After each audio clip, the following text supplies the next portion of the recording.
Hello everybody, welcome back to Mason Sports Insider, first episode of 2017. I am Dan Ward, and alongside me you'll see another gentleman right here. This is Ryan Fry, the man coming from behind the camera to be here as my co-host this week. Ryan, how are you doing? I'm doing great, semester starting, still kind of getting adjusted, being back at school, but, other than that. Ryan, for those of you who don't know, is one of the members of the fabulous Green Machine, #1 pep band in the nation. Congrats on that. Oh, thanks, it's an honor. And some of you may notice him as the man in the box. And if you don't get that reference, we'll come out to a men's basketball game and a women's basketball game, and you'll see him there. So, and you want to give him any tips or tidbits about the box, or? Lots of signatures on it. Got lots of big name guys signing, so that's all I got. So. All right, well, Ryan's here today to talk with us about the basketball teams, all right? We're switching it up a little bit. Talk first about men's basketball. This is a team that since joining the A10 and since we've been freshmen has not been a strong team, has been in the bottom 4 of the conference for the first 3 seasons. Here in their 4th season, second year under head coach Dave Paulson, and they're a 500 team right now in conference play, and they have double their wins overall. What have you seen so far this season that has really turned this team around and made them arguably at least middle of the pack team and arguably a contender in the A10? I think it just a lot of it just goes back to the attitude that the team brings to every game. I've seen it from freshman year, and the way Dave kind of coaches this team and the fire that they have, especially from the young guys, that's a huge part of it. I think Marquise has a huge resurgence this year, really kind of taking control of the team. But yeah, it's just the fire and the passion behind it, and they want to instill this culture. And like Dave said, for those of you who don't know, Dave's Burn Your Boats, I believe it is. Burn your boats. That was one of his big things coming in. Yeah. So. And they're trying to burn their boats. But yeah, Marquise, 18 points a game this season, 10th in the nation in rebounds. You know how tall he is? He's 6'2", and he's 10th in the nation in rebounds. That is among centers, the 7-footers, the guy at Gonzaga, who's a monster if you've ever seen him. All of them are in this list, and 6'2", Marquise Moore is 10th in the nation in rebounds. Shows you about his heart, his hustle. He's talked about how he's viewed Russell Westbrook as one of the reasons why he's able to go get those rebounds. So he's off to a great start, great middle, great season, and definitely a player who could potentially win A10 Player of the Year. Oh, definitely. We've seen it. He's won a few Player of the Week so far, right? Yep. Coming in, so no reason why he shouldn't be at least in the conversation for Player of the Year. Now, another thing that has happened this season is the resurgence of various freshmen. Last year was a freshman-led team with Otis Livingston at the helm and Jair Guerrero over at the shooting guard position. Now we have 2 seniors leading the way, Marquise Moore, Jalen Jenkins. Otis is still at the point in his sophomore season, but some of these freshmen coming in, we've had Justin Kier, who's starting a lot of the games, and then Ian Boyd, mostly off the bench, also picking up some starts. But both of those players have been very helpful to this Mason team. What have you seen from them? What are your thoughts about these freshmen coming in and making an impact? It's great to see, especially looking at players and where we're at. We're a very young team, obviously, 2 seniors. So the fact that these guys are coming off the bench, even if it is just off the bench, and providing the spark that we need, that just speaks volumes to where this team is heading down the line. And if they can do it now in a very tough A10 conference, I see no reason why they can't be better for years to come. Do you like Ian Boyd's beard? Yes. That guy looks like a grown man, and he's only 18. He's only 18. Yeah. Also, Kamari Newman is another player that we didn't mention, but he's been phenomenal with the team. Now, the big men situation, again, hasn't been one that has been a shining point of Mason. Jalen Jenkins, when he's on the court, one of the best big men in the A10, but otherwise, the other big men have struggled and haven't really gotten into Dave Paulson's system, playing with 5 guards a lot of the time. Now, while that has seemed to work for the Patriots, sometimes we saw in the George Washington game at home where they got beat up on the boards and the size really became a factor.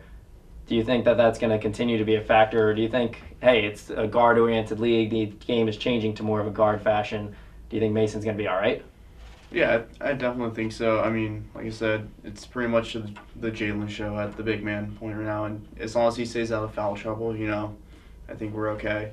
But going forward, I mean, Daniel, I think it's Helva. Is that how you Yeah, pronounce the his name? Portuguese name, a lot of the announcers are saying Relvaio anyway, but Portuguese, I've been told the R is like an H, so let's go with Helva. All right.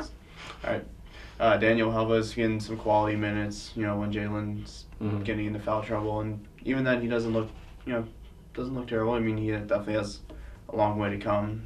And Troy Tamara, haven't seen much of him. He was injured for a while, obviously. But when he gets into the game, he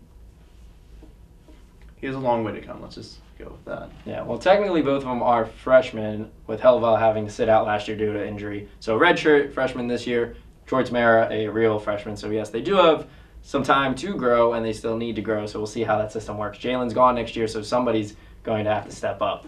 Somebody's going to have to step up for Marquise, too. 18 points per game, 10-plus rebounds per game. Somebody's going to have to fill that void as well. But looking forward to the rest of the Mason basketball season on the men's side. Currently sitting in 7th place, 4-4. Right in the middle of the pack, trying to avoid that play-in game for the first time since joining the A10. Looking up at Dayton, Richmond, VCU, Rhode Island, St. Bonaventure as the top teams in the conference. Where do you think Mason can go? I think they're in pretty good shape to finish middle of the pack. A10, not real strong this year. It could be anybody's conference. We've seen it like Fordham, bottom of the conference team, beating VCU earlier this year. St. Louis has beat a few people, still sitting at the bottom. St. Louis has beat a couple people. Yeah, had to bring that one up. One of them being us. But anyway, it's anybody's league. Like, obviously you have the top 3 or 4 powerhouses with VCU and Richmond and Rhode Island, Dayton, like those 4. But middle of the pack, that could be anybody. Anyone can finish anywhere. I think Mason will be just fine. I don't think they will be playing that play-in game this year. Well, it certainly would be a huge growth to go from bottom 4 to avoiding the Wednesday game and starting off on Thursday. Now, last year, the team that did play on Thursday was the women's team. Transitions. So, the women's basketball team playing right around the same pace of the men's. It seems like once one team wins, the other one wins. When one team loses, the other one loses. Now, that trend fell off a little bit this past weekend with the men winning at UMass. A big win, 6th road win already, as you mentioned earlier. 6-1 on the road, that's fantastic. Women playing well on the road as well, not quite 6-1 level, but definitely playing better. They too are trying to improve. They made it to the quarterfinals of the A10 tournament last year, first time for either program, trying to get even higher up. And since joining the A10, I believe it was either 1 win or 2 wins their first season. But since then, they've been growing up 5 wins, 6 wins. Now they're already at 4 wins with 6 games to go. And when you look at the rest of their schedule, 3 games at home, 3 games on the road. Really, it's only those last 2 games at George Washington and at St. Joseph's that are the real unsure if you're going to win those games. But the 3 home games are definitely winnable games. And if they can sweep that homestand, then they'll have 7 wins, be in great shape for the A10 tournament.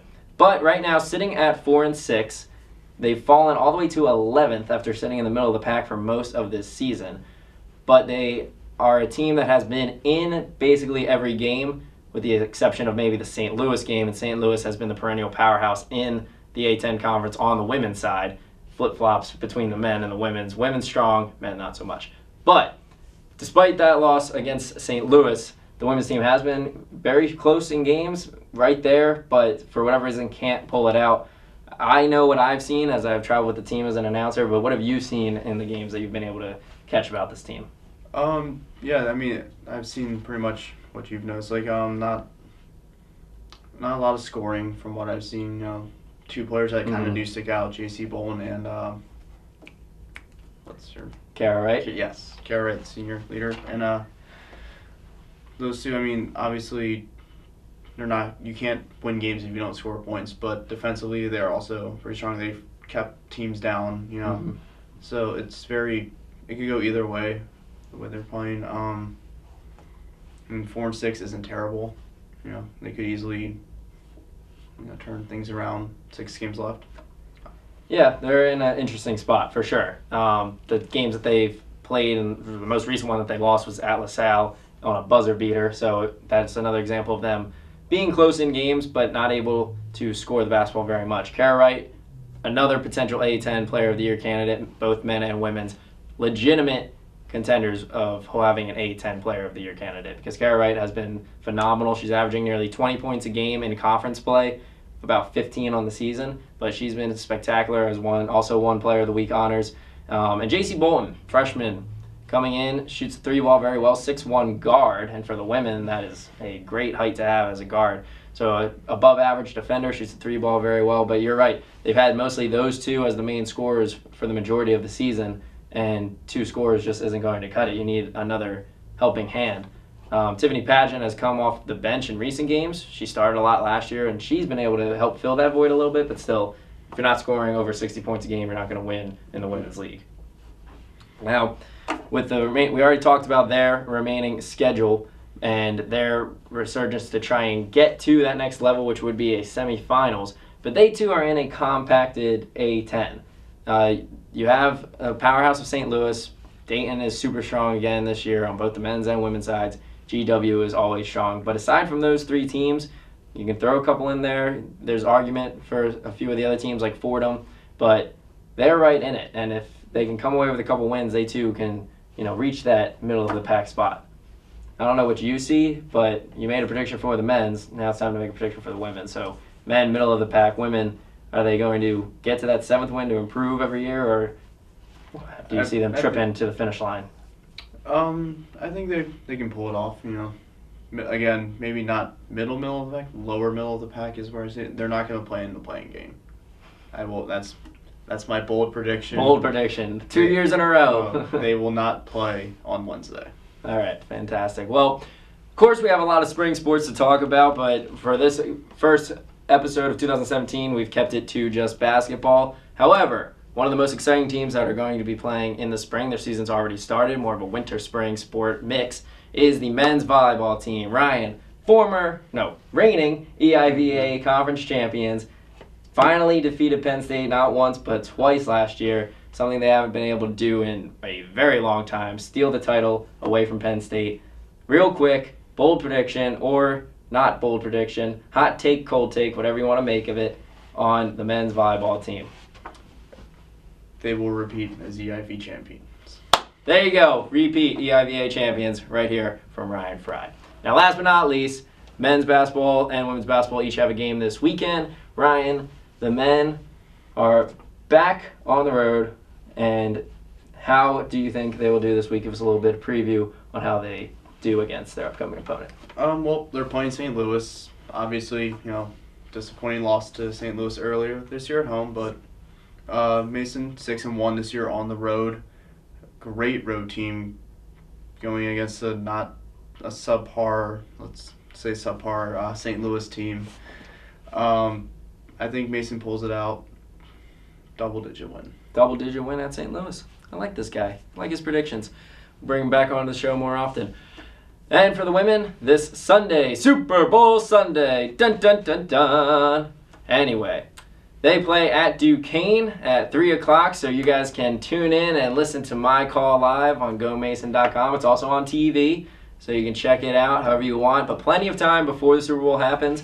Duquesne 3-5 as of this past weekend, so just below Mason in the standings, but another team that likes to score the basketball, but not the best defensive team. So this could be the perfect game for Mason to finally get out of that trend of scoring under 60 points a game, find that offense that they know that they have and they're capable of scoring the basketball.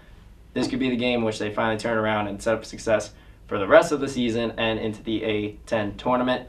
I suspect a win from the Mason team. They don't like going on big losing streaks. They've already lost 2 in a row. They're going to end it right there, 5-6 after Super Bowl Sunday. Let's go Falcons. But that'll do it for this week's episode of Mason Sports Insider, our basketball episode with Ryan Fry at the helm. Thank you for coming on, Ryan. We'll see you again very soon. Otherwise, I'm Dan Ward saying so long. God bless and go Patriots.